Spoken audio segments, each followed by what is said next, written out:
Yo, what is good, guys? Now listen, a lot of people have been asking me to do like a settings video. They'd be like, yo, how comes you're able to hear the footsteps right there? How comes you get this much aim assist? Like how are you shooting so straight? To be honest, I don't know, but I'm gonna go through and give you guys every single setting that I use when I play Warzone. Okay, most of this is gonna be PC only settings, but some of them you can use on console like Xbox and PlayStation. All right, now before we jump into the video, if you haven't already subscribed to the channel, we are trolling. I'm tired of saying this, but if you're watching this video and you're not subscribed, you're trolling. So hit the subscribe button. You know what I'm saying? We're on the road to 1K. We're almost there. I appreciate all the support from every single one of you. If you were subbed to my channel, mwah, I love you very much. You know, we also stream on Twitch. We try to stream every single day. It's a vibe over there. You know what I'm saying? I'm getting trolled, I'm getting finished, I'm getting meleeed, I'm getting helicopters thrown at me. I mean, you don't want to miss that live, right? I also try to test guns. Like I have the chat make weapons and loadouts for me, and I go into the game and test them. I mean, it's just a vibe over there. So if you haven't already followed the channel, I mean, link is in the bio. You can go ahead and follow the channel. All right, but let's get into the video. First thing I do when I load when I turn on my gaming PC is I have my controller overclocked. So this is for PC only. So the next two steps is a PC only step. So on PC you can overclock your controller. So by default, when you put your controller, plug it into your PC, it has input delay. Now you have a 10 millisecond input delay. Now with this software, you can reduce the input delay from 10 to 1 millisecond, right? But that's only for like PS4 controllers. I know on PS5 controllers you have a 0 millisecond delay. Now I don't have a PS4 controller. I actually play on, I don't have a PS5. I mean, I play on a PS4 scuff, so I can only go down to 1 millisecond, which is still good anyways, but it's whatever. So I hit driver and then I go to setup, right? User control, you hit yes, and then I go to all, and I just make sure that it says yes 1001, and this is my controller, right? This is my keyboard, this is my mouse, but this is my controller. So that's all I want. The second step I always do is that to get higher frames on Warzone, because you know that if you don't have a god PC, your frames are chalked. Okay, so you want to do everything you can to get the highest frames possible on the game. So with that said, when you start up Modern Warfare, you want to run it in admin mode. So I already have it set up. I hit yes and I run it in admin mode. We're on Warzone. So to recap, we made sure our controller was overclocked and we started our game in admin mode. All right, two things that you have to do first. Okay, so let's start with general. This again, PC thing. Hey, I want to say console players get lunges. Okay, so yeah, I mean, I'm playing on 110 FOV, but you guys get lunges.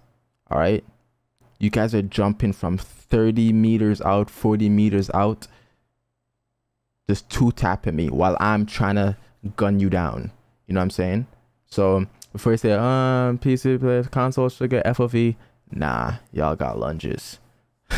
Anyways, okay, so I play on 110 FOV only because you lose aim assist after going, I think you lose aim assist after going over 107 or 108. I don't know what it is, but 110, I used to play on 120 FOV and I used to lose crazy amount of aim assist, but 110 I see a lot and I get a decent amount of aim assist. Like I don't lose aim assist a lot in fights, so it's a W. For my field of view, I use affected, brightness around 54, and then the rest of this you don't really have to do anything. Always play on full screen. This is for PC again. Always play on full screen. You get more frames on full screen. I have a 144 hertz monitor, so that's what I play on, and I'll play on 1080. Nothing much for this, but this is for everybody now. So this is for PC and console alike. Now sometimes when I get off the game,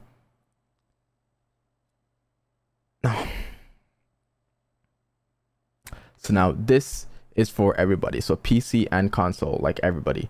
So audio. Now audio is a huge thing in Warzone. You want to be able to hear everything possible. Footsteps, doors opening, what kind of doors opening, like each door, I don't know if a lot of people doesn't know this, but each door has a distinctive sound. Wood and metal sound very different in Warzone. You want to hear the footsteps coming up the stairs. You can tell if it's the stairs outside. You want to hear somebody coming up a ladder. Audio is, I'm telling you, you want to have the best audio you possibly can. So with that said, I play, my audio preset is boost high. Okay, my master volume is on 66.65. I played with this a little bit over the past couple seasons, and this is literally just like my sweet spot. I have no music playing. Dialogue volume I have to 20. Doesn't really matter. I guess I should, nah, it doesn't really matter, whatever. Effects volume 100%. Effects volume is the most important thing on Warzone. Okay, the only downside with effects volume is when you have it on 100%, the Bertha literally makes your ears, I said ers, that's crazy, your ears bleed. The Bertha makes your ears bleed. I mean, you can always like mute your game if you're on PC, if you're on console. I don't think you can mute your game, but yeah, effects volume is 100% necessary. You need your effects volume on 100%. That's why you're able to hear literally everything in the game. Sometimes you don't get audio cues for some stuff, but that's just how the game goes. Hit marker sound effects, leave it on classic. You don't need Juggernaut music. Yeah, doesn't really matter. Again, these are just some in-game stuff. This stuff doesn't matter. You know, you have your voice chat volume. You can turn it up or you can turn it down. I kind of turn it down sometimes because I don't really play with teammates in game. I'll usually play in Discord. So if this doesn't apply to you, I mean, just skip over it. You know what I'm saying? Your microphone volume, you can actually turn up your microphone in game so your teammates can hear you louder, or they can hear the chickens like making noise in the background, whoever. Now to the most important part of the video, right? My controller settings. Now I play on a scuff. I'm just gonna, so I play on a scuff, right? I use a control freak on the right side, and I play with only one paddle. Reason why I play with only one paddle is because the paddle that's mapped to this side, it makes my my thumb too clunky. Like my hand feels clunky using the paddle on this side. So usually, like holding a regular PS4 controller, I'm holding like this, but holding with the thing is like my hands like bulge out like this. And I don't really use circle anyway, so it didn't really matter. I use this paddle is mapped to X, so mapped to jump. I play claw, right hand claw, so I play like this. Kind of weird, it's whatever. I play claw to reload, to weapon swap, and that's about it. To reload, weapon swap, yeah, literally it. I play tactical flipped. Reason why I play tactical flip, because when I started playing claw, it was just way easier for me to hit the LB and RB instead of this. Like I felt like I was straining myself to shoot and stuff like that when I was doing this. So I switched it over to this, made my life way easier. Okay, so tactical flipped. Invert vertical look, obviously disabled.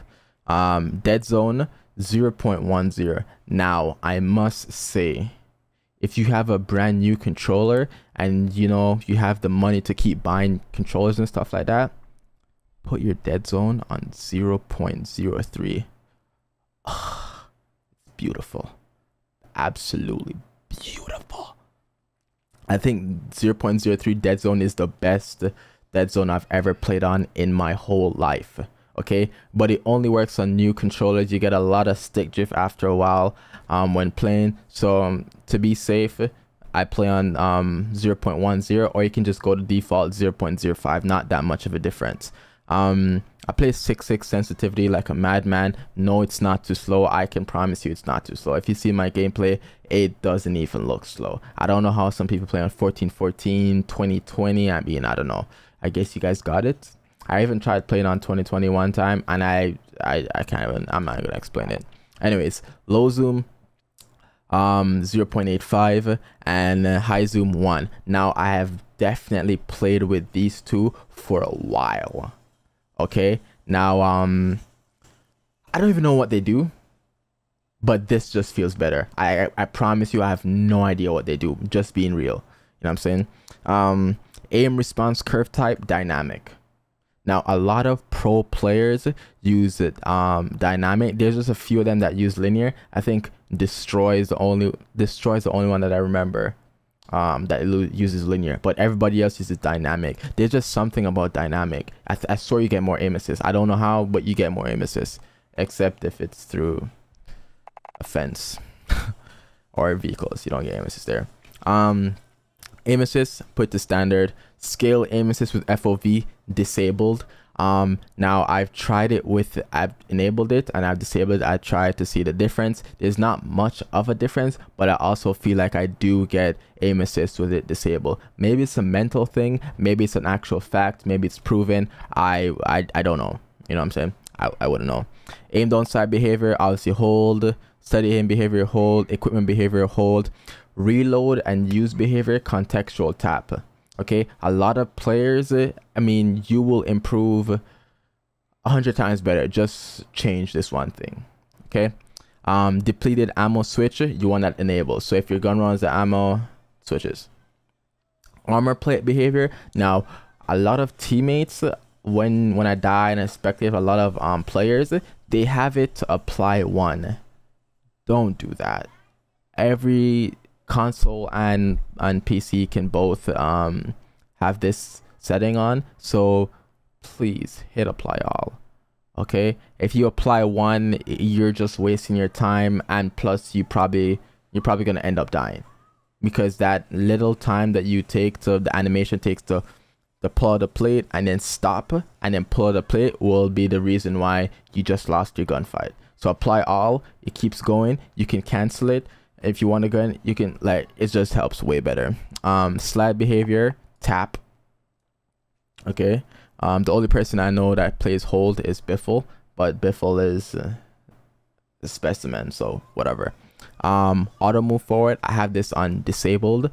Auto sprint, now I always use automatic tactical sprint, right? It just helps in movement. I swear it helps you win gunfights more, you know what I'm saying? You slide cancel, boom, auto attack sprint.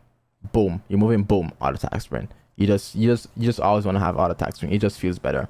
The only time I would say or to the players, this is to a specific group of players, if you like to use shotguns, then I wouldn't recommend auto attack sprint, because it gives you like a delay, you know what I'm saying? So if you use shotguns a lot, if you main shotguns as a secondary, don't use auto attack sprint. It's just not for you.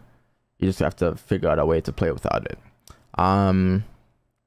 Parachute auto deploy. Wow, I'm trolling this morning, but parachute auto deploy, that is set to disabled. Why? Because it can cost you a lot of fights. Let's say you're jumping off of a building, and what's a perfect example? You're jumping off of a building that doesn't require a parachute. So you're jumping from here and you can make the jump onto like a ledge or something. If you have an auto deploy, it will instantly pull out your parachute, and then now you're hanging in the air for the next like 3 to 5 seconds, not 5 seconds, but the next 3 seconds, and that's all it takes for you to die. That's all it takes for the opponent to just shoot you, you know what I'm saying? So take off auto deploy. It will, I promise you, it will save you the heartache. Tack sprint, double tap, and then that's basically about it.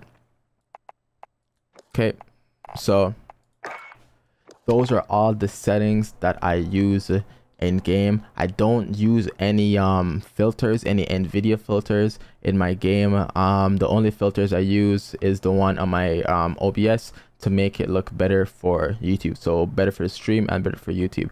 But I'm chalked in game. My game in like my screen is dark.